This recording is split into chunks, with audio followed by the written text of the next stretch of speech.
Buenos días, el día de hoy, 9 de junio del 2021,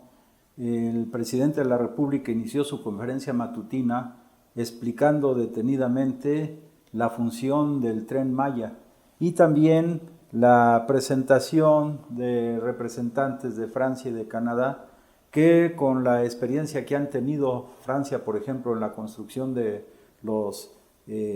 vagones del metro y Canadá también, son empresas que en la licitación internacional entraron y van a aportar estos vagones y los trenes para el Tren Maya.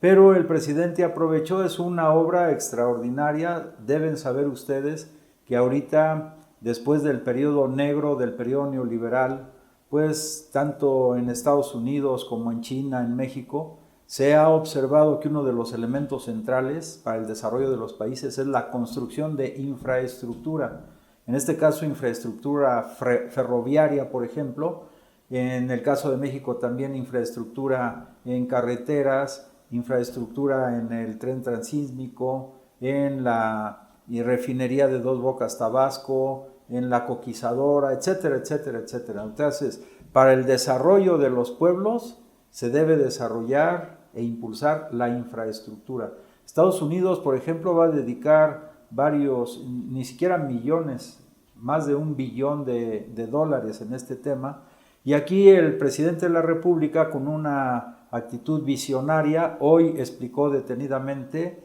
la forma tan técnica y tecnológicamente importante para la construcción de este Tren Maya, pero también los vagones y los trenes que van a circular por esa zona. Incluso explicó detenidamente las medidas que se van a tomar para la protección de la fauna, que en esos lugares todavía hay jaguar, por ejemplo, venados, etcétera, etcétera. Entonces, derivado de eso, el presidente también sacó a colación que esa propaganda nefasta, negativa, las fake news que transmiten una buena cantidad de medios de comunicación en nuestro país, de los medios de comunicación como la prensa, radio, televisión, pues confunde a la gente. Y por ejemplo, una parte del argumento para oponerse a esta obra tan importante de infraestructura era que se iba a destruir la selva. Incluso el presidente dijo, es que mi hijo me preguntaba también, bueno, es que se va a destruir la selva. Pero eso es de una propaganda insidiosa, sistemática, permanente, basada en la táctica de Goebbels, el ministro de propaganda del gobierno de Hitler, de repetir una mentira 1000 veces hasta que se convierte en verdad. Y llega a confundir a la gente. Pero el presidente explicó que básicamente se va en la mayor cantidad de los tramos a utilizar la vía férrea que ya existe de lo que fue el ferrocarril del sureste, y en las va a haber varios kilómetros que el tren va a ser elevado, o sea, con un alto nivel de tecnología en toda la cuestión de la construcción. Entonces, es una de las obras más importantes del continente americano y una de las más importantes del planeta, el Tren Maya. Pero además va a tener múltiples manifestaciones. Una es la ciencia, la tecnología aplicada ahí. Una es tecnología no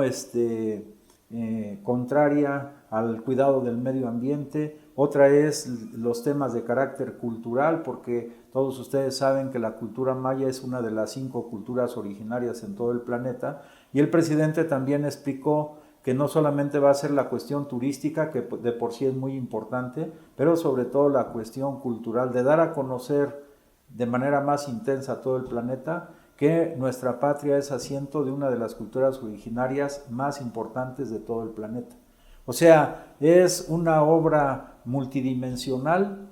que abarca todos estos conceptos y sobre todo también la creación de empleos de todo tipo. Bueno, después de esto, el tema más relevante desde mi punto de vista fue la pregunta que le hicieron sobre la visita de Kamala Harris, la vicepresidenta de Estados Unidos de Norteamérica. El presidente dijo que fue una reunión muy positiva, muy provechosa, porque dijo él, aquí ya no hablamos, por ejemplo, del Plan Mérida, eso ya no lo quiere tocar el presidente, porque el Plan Mérida se anunció con bombo y platillo durante los gobiernos neoliberales, pero eran recursos que proporcionaba el gobierno norteamericano, pero para financiar, por ejemplo, la compra de helicópteros artillados, la compra de armamento, para detener el flujo migratorio, entre otras cosas. Y también el presidente recalcó que no queremos resolver los problemas por medio de las armas, por medio de la violencia. Entonces de ese tema ya no se habló, lo cual es altamente importante porque también era una forma de intervencionismo de las fuerzas más reaccionarias, militaristas de los Estados Unidos de Norteamérica en distintos países de nuestro continente y del planeta. Entonces ese es un paso muy significativo que ahora el apoyo económico que pueda brindar el gobierno norteamericano, que puede ser a nuestro país y también a los países de Centroamérica, va a ser apoyo económico para la cooperación, para el desarrollo, no para la intimidación, la represión o la militarización. Es un cambio radical. Y esto se ha ido logrando porque el presidente de la República, desde que inició su mandato, uno de los temas centrales fue resolver el problema migratorio, pero repito, no por la vía de la coerción, por la restricción de las libertades, sino por la cooperación para el desarrollo. Esto es, repito, muy importante porque en todo el periodo neoliberal, estos presidentes traidores a la patria, que por cierto, en agosto va a ser la consulta para juzgarlos como se merecen, pues entregaron la soberanía de nuestro país a las fuerzas militaristas, sobre todo los Estados Unidos de Norteamérica, y entonces la soberanía de nuestro país fue vulnerada sistemáticamente por estos presidentes traidores a nuestra patria. Hoy este gran presidente, que es el licenciado López Obrador, logra establecer una relación mutuamente respetuosa con el gobierno del país más imperialista que ha existido en todos los tiempos, que es el gobierno norteamericano. Pero esa relación es de respeto mutuo, además de resolver los problemas por la vía del diálogo y la negociación, y también de la no injerencia en los asuntos internos de nuestro país, que en ese tenor queda pendiente todavía la respuesta del gobierno norteamericano a la misiva que envió el presidente López Obrador o a la nota diplomática sobre el tema de que desde la Embajada de los Estados Unidos de Norteamérica se está financiando a grupos opositores al gobierno legítimamente constituido en México y sobre todo al grupo que ha encabezado Claudio X González y que propició esta alianza o patrocinó tal vez la alianza entre el PRI, PAN y PRD que pretendían desbancar a Morena y sus aliados de la Cámara de Diputados. Entonces, es importantísimo resaltar que en base al artículo 89 de la Constitución, donde marca el lineamiento general de política exterior de nuestro gobierno,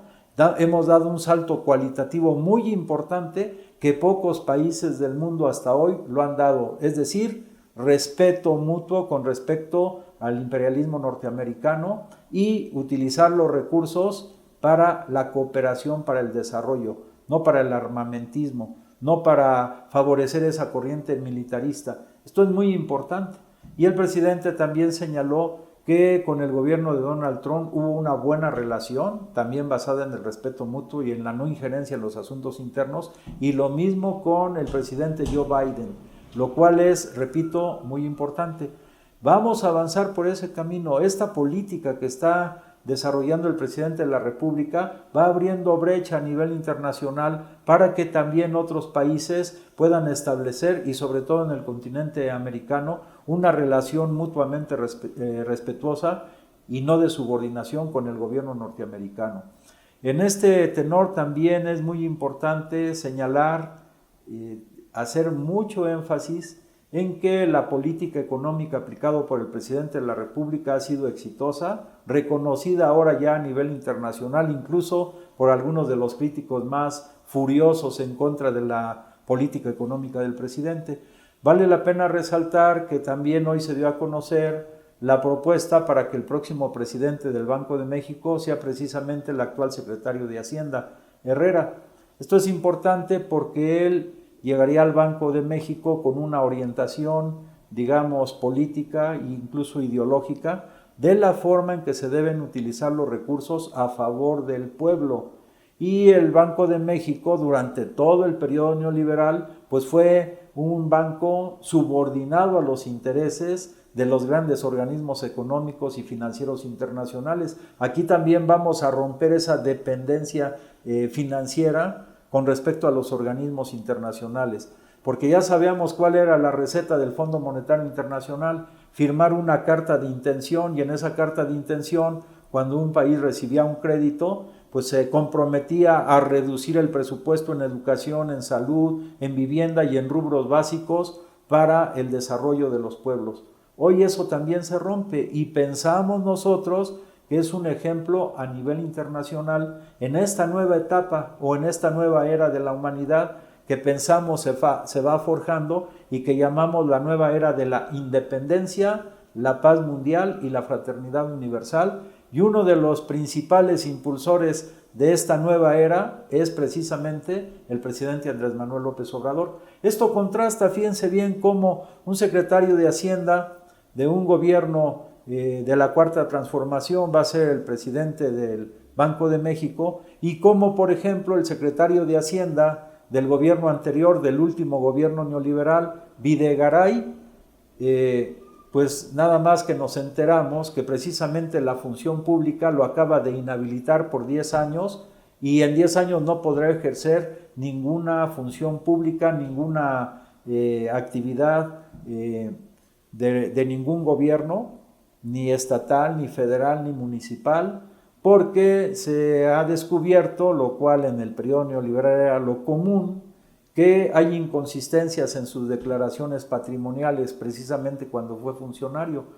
Entonces, este es un logro también importante y un contraste muy grande entre los que fueron secretarios de Hacienda en el periodo neoliberal, subordinados, títeres, marionetas del Fondo Monetario Internacional, del Banco Mundial y de los organismos internacionales, y un representante que surge de una cuarta gran transformación, un movimiento transformador que seguramente su presencia en el Banco de México va a ayudar a cambiar ese paradigma neoliberal y va a abrir un nuevo paradigma para utilizar de manera más sistemática recursos importantes para el beneficio de nuestro pueblo y para el desarrollo de nuestro país. Aquí vale la pena recalcar, esta es una cuestión importantísima.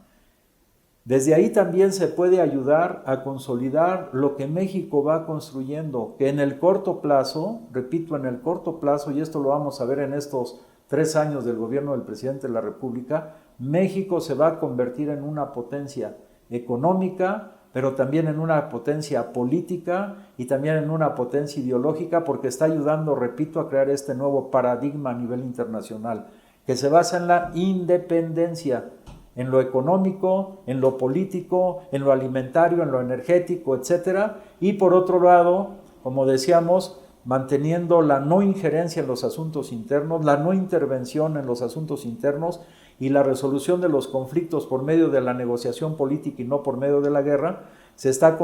ayudando a conformar también un mundo pacífico.